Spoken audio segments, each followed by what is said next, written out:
Lyon demain, le quart d'heure lyonnais, toute l'actualité chaque matin. Parce que Lyon demain se dessine aujourd'hui, voici l'essentiel de l'actualité. En ce mercredi, nous sommes le 24 mars. Le Covid-19 et des taux d'incidence qui grimpent dans la métropole et dans le département. Un taux de positivité à 8,3% aux HCL. On s'apprête à ouvrir une quinzaine de nouveaux lits en soins critiques. L'État et la métropole ont officialisé la signature d'un accord territorial de relance. Une relance qui passe notamment par la transition écologique.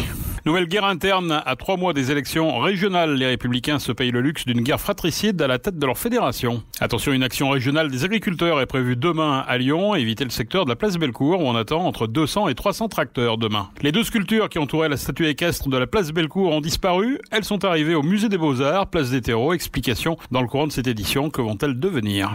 Et puis les robes de Max Chaoul aux enchères ce mercredi et également demain jeudi. Le célèbre couturier a disparu brutalement le 1er décembre dernier d'un cancer foudroyant. Lyon demain, le quart d'heure lyonnais, toute l'actualité chaque matin.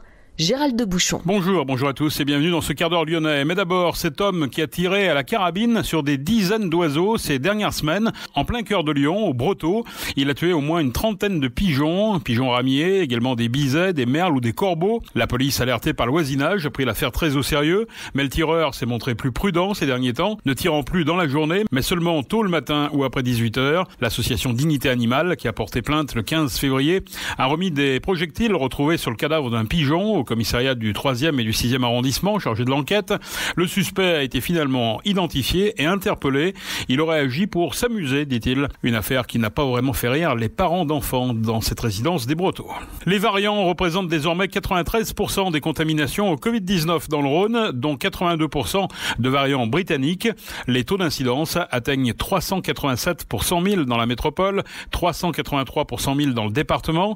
Un taux de positivité à 8,3%. La pression dans les hôpitaux s'accentue. On dénombrait hier quelques 904 patients Covid+, hospitalisés, dont 188 en réanimation. Depuis 2 jours, le nombre de nouvelles admissions est élevé, avec un total de 79 nouveaux patients ces dernières 24 heures, dont 25 en réa. Aux HCL, le taux d'occupation en réanimation frôle les 95%. Après avoir maintenu depuis plusieurs semaines la jauge à 178 lits ouverts, le CHU de Lyon s'apprête à ouvrir une quinzaine de nouveaux lits de soins critiques.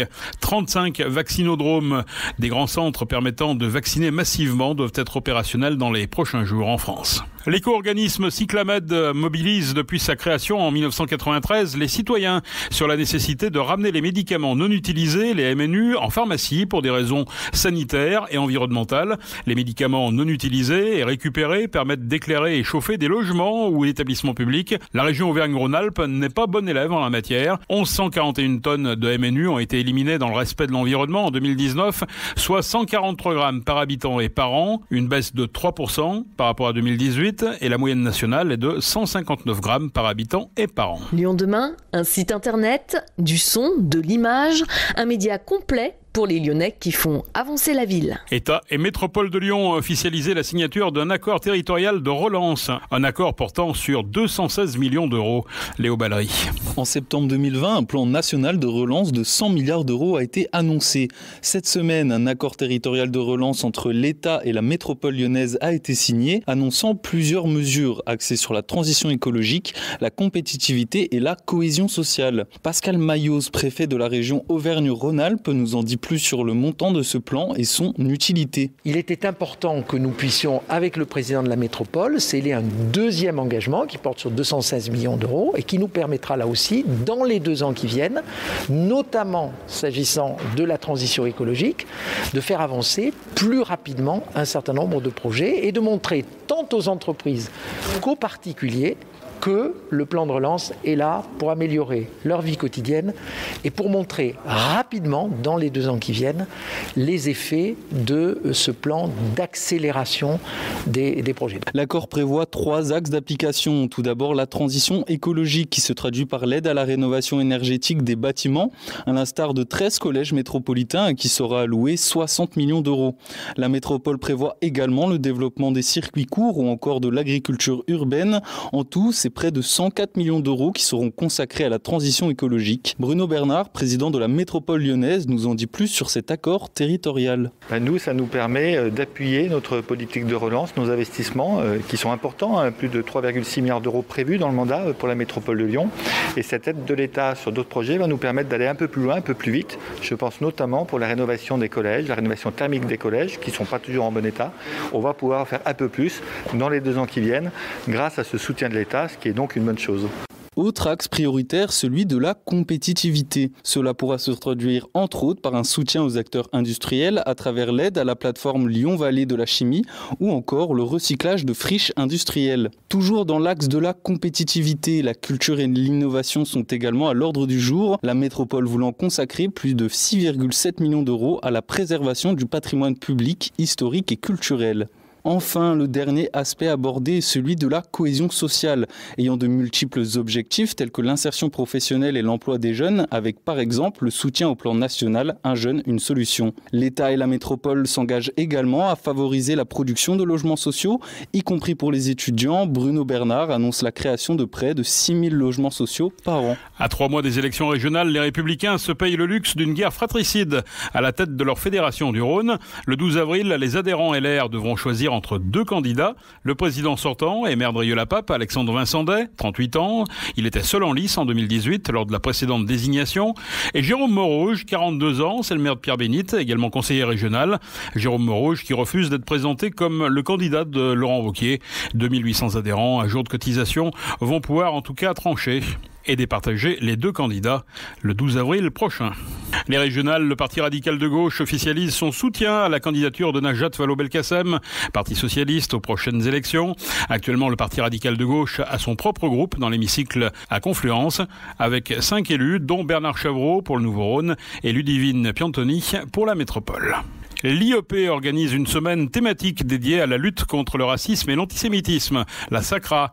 Mais pour certains étudiants, la LICRA, association qui lutte justement contre le racisme et l'antisémitisme depuis 1927, n'est plus la bienvenue. Le syndicat solidaire étudiant et le collectif féministe Pamplemousse de Sciences Po dénoncent de nombreuses ambiguïtés de la LICRA, notamment vis-à-vis de son rapport à l'islamophobie ainsi qu'à la laïcité. La LICRA Auvergne-Rhône-Alpes répond que sa position sur le concept d'islamophobie ne souffre d'aucune ambiguïté. Nous le récusons, dit-elle. Sciences Po Lyon, dirigée par Renaud Père, insiste sur son engagement dans la lutte contre toute forme de discrimination. La direction de l'établissement rappelle son attachement profond au partenariat signé en juillet 2020 avec la LICRA et la volonté de poursuivre à ses côtés la mise en place d'actions de sensibilisation. Une action régionale des agriculteurs éleveurs en tête est prévue demain avec Lyon comme point de convergence. Entre 200 et 300 tracteurs pourraient ainsi se retrouver à la mi-journée place Bellecour.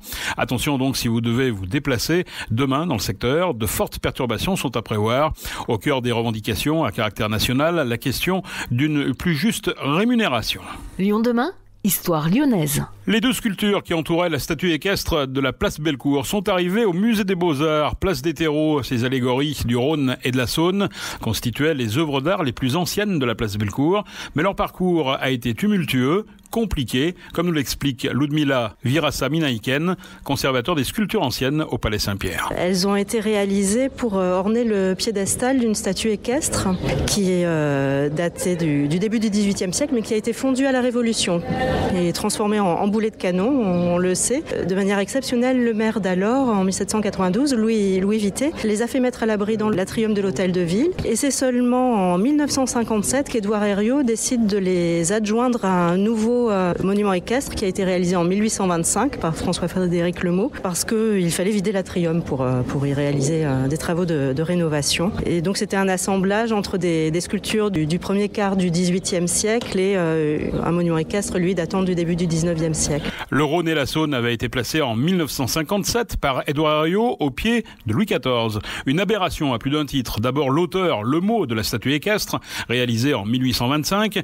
ne souhaitait pas cette proximité, craignant qu'elle dénature son œuvre. Bien que solidement ancrées dans le béton, les deux sculptures, qui pèsent 1,5 tonne pour la Saône, 2 tonnes pour le Rhône, étaient soumises aux affres de la météo et des manifestants qui, de 1968 aux Gilets jaunes, ont pu escalader en toute impunité ces œuvres d'art exceptionnelles. Fanny Gruet, restauratrice. Avec un œil non averti, on trouve qu'elles ne sont pas en si mauvais état que ça. Elles ont quelques graffitis, c'est pas si embêtant. Par contre, quand on se penche un peu plus sur leur état de conservation, quand on est spécialiste de la conservation des œuvres d'art, on constate quand même des usures qui sont telles qu'on arrive à la limite du point de rupture, notamment au niveau des bras, du Rhône et de la Saône. En fait, à force de monter sur les sculptures, à force de les toucher, ce toucher qui est répété autant de fois qu'il y a du public qui monte sur les sculptures, finit par dégrader avec le temps. Et par exemple, il y avait des fissures qui sont présentes aujourd'hui qui n'étaient pas présentes en 2015 lors de l'étude. Donc on constate vraiment une évolution qui était devenue relativement rapide, c'est-à-dire que plus une œuvre est dégradée, ce qui est assez logique, plus vite elle se dégrade à la suite de ça. Et le fait de les sortir de l'endroit où elles étaient va permettre aussi de découvrir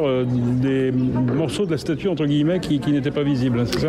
Absolument, en particulier le revers qui présente toujours des intérêts sur le côté technique en fait de la fonte des sculptures en bronze, le sable qui a servi pour la couler, pour faire le noyau, pour faire le moule. Ces techniques de fabrication apparaissent au revers, ne sont pas effacées. Quand l'artiste met en œuvre sa sculpture, en particulier en bronze, on dit qu'il va ébarber, il va nettoyer la face pour effacer les traces d'outils de mise en œuvre, mais par contre, sauf évidemment ce qui est volontaire, notamment sur la sculpture de la Saône, il y a des traces qui sont laissées pour la mise en mouvement des volumes. Ça, c'est tout à fait volontaire. Par contre, tout ce qui consiste, qui est trace de la coulée, est retiré, atténué, pour laisser place à l'esthétique, évidemment. Donc tout ça, on l'a encore derrière. Et donc, il va s'agir de pouvoir enfin lire ça et aussi de stabiliser, parce que l'état de corrosion derrière est très avancé.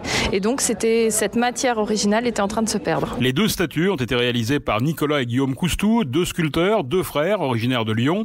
Avant de pouvoir être à nouveau exposées, elles vont être restaurées. Les explications de Gaëlle Giralt, restauratrice métal. Ces sculptures vont être nettoyées dans un premier temps, puisqu'elles sont très encrassées. Elles vont être également légèrement micro-sablées pour permettre d'enlever les produits de corrosion superficielle qui modifient l'aspect de surface. Et puis, on va refaire des restitutions de patine sur les parties usées, donc là où le métal est visible. Faire quelques retouches pour homogénéiser. La question n'est pas de reprendre la totalité de la patine, juste de manière très ponctuelle. Et enfin, de protéger avec une cire microcristalline. Ce qu'il faut être conscient, c'est que ce sont des statues qui sont monoblocs. Elles sont d'une qualité assez impressionnante. Elles sont vraiment le témoignage d'un savoir-faire du 18e, d'une grande qualité. Donc c'est des fontes à cire perdue monobloc. Il y a quelques éléments d'assemblage, mais qui sont quand même assez restreints. Il reste d'ailleurs des témoignages aussi à l'intérieur de ces sculptures. Il reste le noyau en sable de Fontainebleau et quelques structures, quelques armatures en fer qui sont très intéressantes, en tout cas à documenter. Depuis une trentaine d'années, le Musée des Beaux-Arts souhaitait voir ces sculptures dans son enceinte pour compléter ses collections du XVIIIe siècle. Elles trouveront une place définitive au pied de l'escalier monumental Thomas Blanchet. Sylvie Ramon, directrice du Musée des Beaux-Arts. Ça va être aussi pour nous l'occasion de communiquer à nouveau sur l'importance de notre fonds de sculpture, qu'on connaît peut-être mieux pour le Moyen-Âge et la Renaissance et le XIXe siècle, et peut-être pas assez pour la sculpture française du XVIIIe. C'est une restauration qu'on souhaite vraiment ouverte et partagée avec le plus grand nombre. Elle va se dérouler déjà sous les arcades du cloître, donc elle sera visible. Il y aura tout un dispositif en fait de fenêtres qui permettra vraiment au public d'assister vraiment aux opérations de restauration. Et puis surtout, nous avons prévu donc toute une programmation de médiation. Le public aura la possibilité donc de prendre rendez-vous et d'assister à des médiations qui seront assurées à la fois par les restauratrices qui sont en charge de l'opération et par les médiateurs de notre service culturel. Le gros de la restauration est programmé en juin. Le Musée des Beaux-Arts espère avoir rouvert au moins son cloître d'ici là. Lyon demain, la radio lyonnaise à écouter partout dans le monde. Basket, l'Asvel a tremblé jusqu'au bout pour dominer Nanterre 96-92 après prolongation. En football, en Ligue des champions féminines, les quarts de finale aller contre Paris, c'est ce soir au Parc des Princes à 18h pour les filles de Jean-Luc Vasseur. Eugénie Le Sommer est de retour, mis à part la jeune latérale gauche Selma Abacha. Les Lyonnaises devraient se présenter au complet face aux Parisiennes.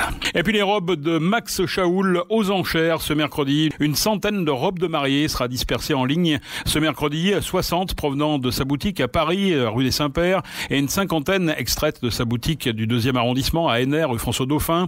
La vente se fera uniquement sur interenchères-live.com. Des robes imaginées par le couturier lyonnais, disparu brutalement le 1er décembre d'un cancer foudroyant. 276 robes de cocktail seront quant à elles vendues demain à 14h30 sur place au 9 rue François Dauphin. Des robes de collection produites pour les essayages, dont les estimations oscillent entre 200 et 300 euros et entre 800 et 1000 euros pour les plus travaillées. Elles étaient vendues entre 3000 et 15 000 euros en boutique. À ces montants, il faudra bien sûr ajouter 14,28% de frais pour le commissaire-priseur. C'est la fin de ce quart d'heure lyonnais. Merci de l'avoir suivi. On se retrouve demain, même heure, même antenne. En attendant, restez prudents.